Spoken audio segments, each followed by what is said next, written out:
इस वीडियो में मैं आपको बताने वाला हूँ कुछ बेसिक्स कॉन्सेप्ट जो कि वेब और इंटरनेट से रिलेट करते हैं, और लास्ट में हम लोग देखेंगे installation of a source code editor जो कि हम अपने फ्रंट एंड डेवलपमेंट के कोर्स में यूज़ करने वाले हैं। So guys, this is me Mohammad Ali Zeb. Welcome to my channel Teachopedia coder zone. Zombie apocalypse.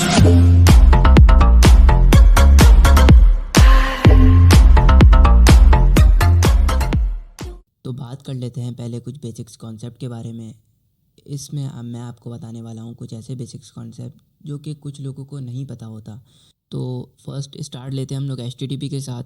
Hyper text transfer protocol ये एक कम्युनिकेशन प्रोटोकॉल है जो कि वर्ल्ड वाइड वेब पर मौजूद सर्वर के साथ कॉन्टैक्ट इस्टेब्लिश करने में काम आता है। बेसिकली ये क्लाइंट और सर्वर के दरमियान कम्युनिकेशन के लिए बनाया गया है, और इसका मकसद ये है कि सर्वर के साथ कम्युनिकेशन कराया जाए और वेब पेजेस को इजीली एक्सेस कर सकें थ्रू ब्राउज़र्स। और ये ब्राउज़र जो होते हैं यही क्लाइंट के तौर पर वर्क कर रहे होते हैं, और सर्वर जो हैं वो कंप्यूटर को डेटा प्रोवाइड करते हैं जब कंप्यूटर रिक्वेस्ट करता है सर्वर को। HTTP भी दो तरीके के होते हैं, मतलब कि HTTP आपने देखा होगा कहीं कहीं HTTPS भी लिखा होता है और कहीं कहीं HTTP। सो गाइस, जो HTTP होता है वो अनसिक्योर होता है, और जो HTTPS होता है वो सिक्योर होता है। यानी HTTP में कोई भी थर्ड पर्सन या कोई भी हैकर आपकी वेब को हैक कर सकता है, आपकी पर्सनल इन्फॉर्मेशन को चुरा सकता है। लेकिन HTTP में जो HTTPS जो होता है इसमें डेटा इंक्रिप्शन के ज़रिए सिक्योर कर लिया जाता है डेटा को, जिसको आप सिक्योर सॉकेट लेयर भी कह सकते हैं, यानी SSL। इसमें डेटा सिक्योर होगा, बीच से कोई भी थर्ड पर्सन उसे नहीं चुरा सकता। जितनी भी ऑनलाइन प्लेटफॉर्म होती हैं जहाँ पर कॉन्फिडेंशियल डेटा डालते हैं आप लोग या पर्सनल इन्फॉर्मेशन इनपुट करते हो, तो वहाँ HTTPS ही यूज़ होता है। मतलब ये कि आपका डेटा सिक्योरली सर्वर तक पहुँच गया। यहाँ पर आपको क्लाइंट और सर्वर का भी कॉन्सेप्ट क्लियर हो गया होगा। HTTP जैसे और भी बहुत से प्रोटोकॉल हैं, लाइक FTP, मतलब कि इसका काम है कि फ़ाइल को ट्रांसफ़र करना है एक सर्वर से दूसरे सर्वर पे, और मेल टू, और इसी तरीके के बहुत सारे प्रोटोकॉल्स होते हैं। तो अब आता है वर्ल्ड वाइड वेब, WWW। इसके बारे में तो आप सब ने ही सुना होगा। ये एक इंफॉर्मेशन सिस्टम होता है, या आप इसको कलेक्शन ऑफ डेटा भी कह सकते हैं, जिसको आप अपने ब्राउज़र्स पे एक्सेस करा सकते हो through a URL। Friends, her website, web page या हर फाइल का अपना अलग URL होता है जिसके ज़रिए से आप उसको देख सकते हो। तो गाइस, ये था वर्ल्ड वाइड वेब। ना अब बात कर लेते हैं URL के बारे में। फ्रेंड्स, जो आपका लिंक होता है, जो जिसको आप एड्रेस भी बोलते हो, ये एक ऐसा एड्रेस होता है जो कि किसी भी वेबसाइट, वेब पेज या कोई भी डॉक्यूमेंट फाइल कह लो कि ये उसकी आइडेंटिफिकेशन होती है। जैसे यूट्यूब, फेसबुक, इन सब के अलग अलग URL हैं। फ्रेंड्स, URL का जो बेसिक स्ट्रक्चर होता है उसमें प्रोटोकॉल आ जाता है, डोमेन आ जाता है, और पाथ जिस पर आप प्रेजेंट होते हो। मतलब कि अगर आप होम पेज पे हो, या आप अबाउट के पेज पे हो, कॉन्टैक्ट पेज पे हो, या आप किसी भी दूसरी डॉक्यूमेंट फाइल पे मौजूद हो, ये वो वाला पाथ कहलाता है। अगर अब हम इसको और डीपली पढ़ेंगे तो इसमें सब डोमेन भी आ जाता है, नेम भी आ जाता है, एक्सटेंशन भी होती हैं like .com, .net, .org, .in, .pk। तो अब बात कर लेते हैं वेब सर्वर के बारे में। इसका काम ये है कि वेब पेजेस या किसी भी डॉक्यूमेंट को स्टोर करना, प्रोसेस करना और इसको क्लाइंट यानी ब्राउज़र तक डिलीवर करना। गाइस, इन दोनों के बीच जो इंटरकनेक्शन है वो HTTP के ज़रिए हो पाता है, प्रोटोकॉल के ज़रिए। और जो हर वेब सर्वर जो होता है वो इंटरनेट से कनेक्ट होता है। वेब सर्वर जहाँ पर अपनी वेबसाइट भी होस्ट करा सकते हो आप लोग, जैसे कि HostGator, InMotion, Bluehost वगैरह वगैरह। ये सब पेड होस्टिंग सर्विसेज जो कि आपको होस्टिंग प्रोवाइड करती हैं।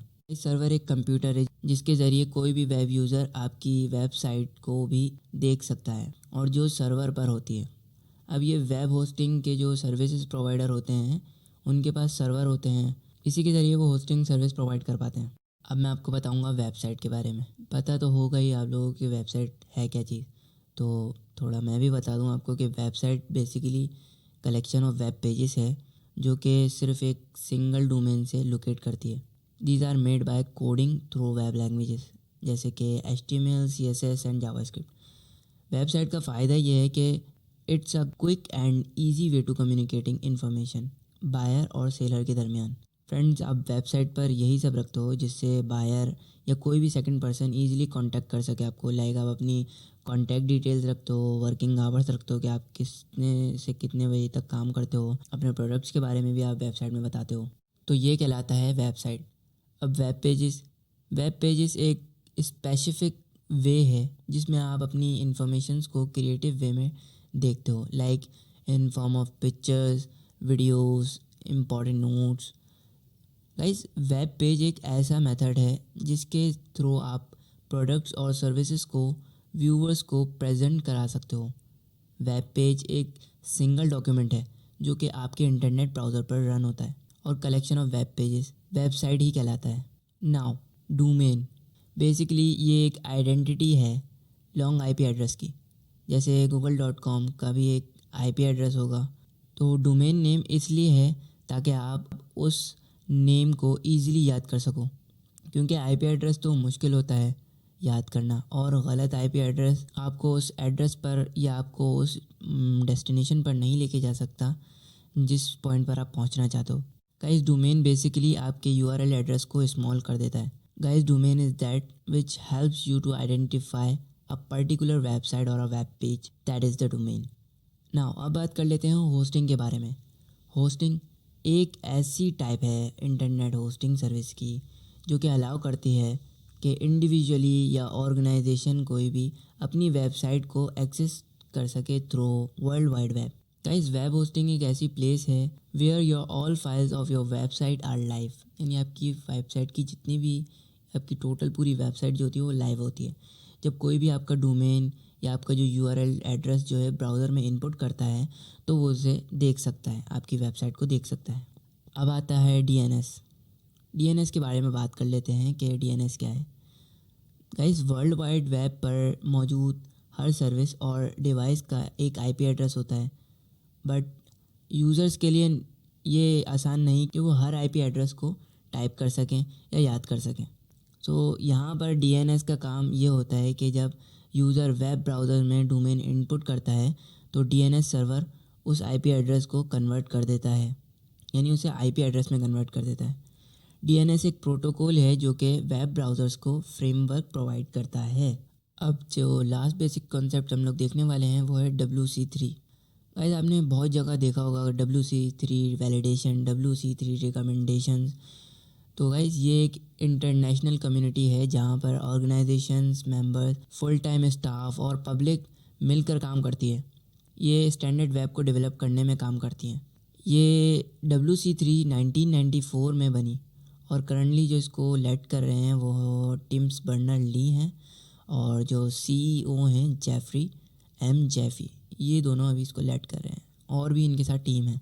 गाइस, इनका जो असल मकसद है कि they let the web to its full potential, मतलब कि वेब को उसकी पूरी सलाहियत मिल सके और प्रोटोकॉल और गाइडलाइंस को इंश्योर करते हुए कि वो लॉन्ग टाइम तक के लिए काम कर सकें। बेसिकली WC3 का काम ये है कि वो वेबसाइट का लुक और उसका वर्क हर ब्राउज़र पर सेम कंपैटिबल हो, ये इसका काम है। ऐसा ना हो कि वो किसी ब्राउज़र पर एक चीज़ उसकी रन कर रही है या दूसरे ब्राउज़र पर उसकी वो चीज़ रन नहीं कर रही वेब की। सो guys, this is all for the basics concept. अब हम बात करेंगे अपने सोर्स कोड एडिटर के बारे में और उसकी इंस्टॉलेशन देखेंगे। तो गाइस, आपने बहुत से सोर्स कोड एडिटर के नाम सुने होंगे, जैसे कि विम हो गया, एटम हो गया, सबलिम हो गया, ब्रैकेट हो गया, नोटपैड++ हो गया। तो बहुत से सोर्स कोड एडिटर हैं, मगर हम जो यूज़ करने जा रहे हैं अपने कोर्स में वो है VS code source code editor. Guys, अब जो विजुअल स्टूडियो कोड है वो प्रोफेशनली भी यूज़ किया जाता है। Guys, the benefits are there is that कि आपके सिंटैक्स को हाईलाइट करती रहती है, ब्रैकेट मैचिंग हो जाती है, इसमें ऑटो इंडेंटेशंस हो जाती हैं, सिलेक्शन बॉक्स सिलेक्शंस हो जाती हैं, और बहुत सी चीज़ें इसके अंदर। तो ये मैंने नीचे इसका लिंक दिया हुआ है और मैं डिस्क्रिप्शन में भी इसका लिंक दूंगा, यहाँ से आप इसके फ़ीचर्स देख सकते हैं VS कोड के। तो चलें अब डायरेक्ट इंस्टॉलेशन पर फोकस करते हैं। बस आपने अपने ब्राउज़र पर जाकर VS कोड डाउनलोड लिखना है।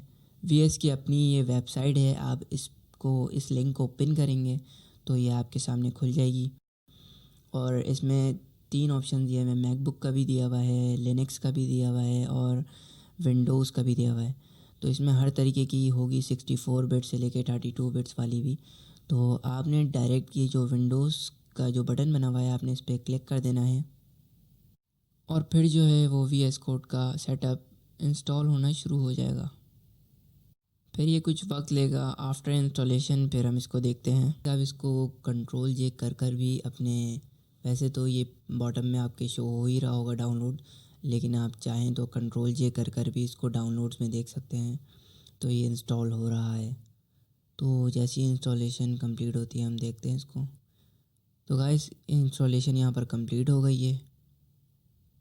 अब ये शो इन फोल्डर का ऑप्शन शो कर रहा है, आपने इस बटन पर क्लिक करना है, आपको आपकी फ़ाइल में ले जाएगा। आपने इस VS कोड पर क्लिक करना है और ये रन हो रही है और ये VS कोड आपके सामने आ गया। आपने इस एक्सेप्ट एग्रीमेंट के ऊपर क्लिक करना है। चाहें तो इसको डेस्कटॉप आइकन भी क्रिएट कर सकते हैं, इस पर भी आप चेक लगा दें। फिर नेक्स्ट करना है आपने, फिर आप नेक्स्ट कर दें, फिर ये इंस्टॉल होना स्टार्ट हो जाएगा। तो गाइस ये फिनिश हो गया। आपने फिनिश पर क्लिक करा, ये VS कोड ओपन हो गया। ये VS कोड का इंटरफेस है। आप चाहें तो यहाँ से भी फ़ाइल को ओपन कर सकते हैं, लेकिन आपने अभी कोई फ़ाइल बनाई नहीं है। आप इस ओपन फोल्डर पर क्लिक करें, जो ब्लू कलर का आपको नज़र आ रहा है। आप इस ओपन फोल्डर पर क्लिक करेंगे। आपने इस ओपन फोल्डर पर क्लिक कर लिया तो ये आपसे फ़ाइल पूछेगा कि आपने फ़ाइल कहाँ रखी है, लेकिन आपने कोई फ़ाइल बनाई नहीं होगी। और अगर आपने फ़ाइल नहीं बनाई तो आपने Ctrl+Shift+N से एक नई फ़ाइल क्रिएट करी, नया फ़ोल्डर क्रिएट करना है आपने। फिर आपने उसका नाम रख देना है। मैंने इस फ़ोल्डर का नाम रखा है फर्स्ट प्रोजेक्ट। आप कोई भी नाम रख सकते हैं, मैंने फ़र्स्ट प्रोजेक्ट रखा है। तो गाइस आपके सामने 2 ऑप्शन हैं। आप चाहें तो न्यू फाइल से भी कर सकते हैं, स्टार्ट के नीचे जो लिखा है, और अगर आप चाहें तो फर्स्ट प्रोजेक्ट से के नीचे जो ये आ रहा है आइकन न्यू फाइल का, आप इस से भी बना सकते हैं। आपने यहाँ पर क्लिक किया तो इसने ऑप्शन दिया, आपने फ़ाइल नेम लिखना है और .html की एक्सटेंशन लगानी है। वैसे तो स्टैंडर्डली जो यूज़ किया जाता है वो index.html है। इंडेक्स आप पहली फ़ाइल का नाम रखते हैं, तो आपने यहाँ पर फ़ाइल का नेम रख दिया index.html। तो ये आपके सामने पेज ओपन हो जाएगा। तो अब मैं आपको बॉयलर प्लेट के बारे में बता देता हूँ। बॉयलर प्लेट के लिए आपने सिर्फ शिफ्ट और प्लस एक्सक्लेमेशन को प्रेस करना है और ये इसने ऑप्शन शो कर दिए हैं। तो आपने सिंपली इंटर करना है। इंटर करेंगे तो आपके सामने पूरी बॉयलर प्लेट आ जाएगी। ये मेटा और दूसरी इन सबको हाइड कर देते हैं, ये आपके काम की नहीं है। अभी बाद में आपको इनके बारे में पढ़ाया जाएगा। तो ये आपका इंटरफेस है बॉयलर प्लेट का। आप देख सकते हैं कितना आसान है। ये इसका फ़ीचर भी कह सकते हैं आप इसको VS कोड का। सिर्फ शिफ्ट और एक्सक्लेमेशन दबाया और आपको इतना कोड लिखना नहीं पड़ा और ये पूरी बॉयलर प्लेट आपके सामने आ गई। ये आपका बॉडी का इंटरफेस है। आपको इसमें आप जो इसमें लिखेंगे वो आपके उस पेज पर शो हो रहा होगा जो ब्राउज़र पे आप ओपन करेंगे। और ये टाइटल में आप अपने नाम लिख सकते हैं। जो आपका टाइटल बार शो हो रहा होगा वहाँ पर ये नाम लिखा हुआ आएगा। अब मैंने डॉक्यूमेंट हटाकर फर्स्ट प्रोजेक्ट लिख दिया तो ये अब वहाँ पर फर्स्ट प्रोजेक्ट लिखा हुआ आएगा। और ये सब इंटरफेस है। इसके लिए HTML में ये जो लिखा हुआ है हम इसको भी हटा देते हैं। तो सिंपल आपका सिंटैक्स होता है HTML के पेज का। सो गाइस आज के लिए इतना ही काफ़ी है। आज हमने बेसिक कॉन्सेप्ट और VS कोड के बारे में पढ़ा है। तो गाइस अगर ये आपको वीडियो पसंद आई हो तो कमेंट बॉक्स में मुझे ज़रूर बताइएगा और इस वीडियो को लाइक शेयर और सब्सक्राइब ज़रूर कीजिएगा।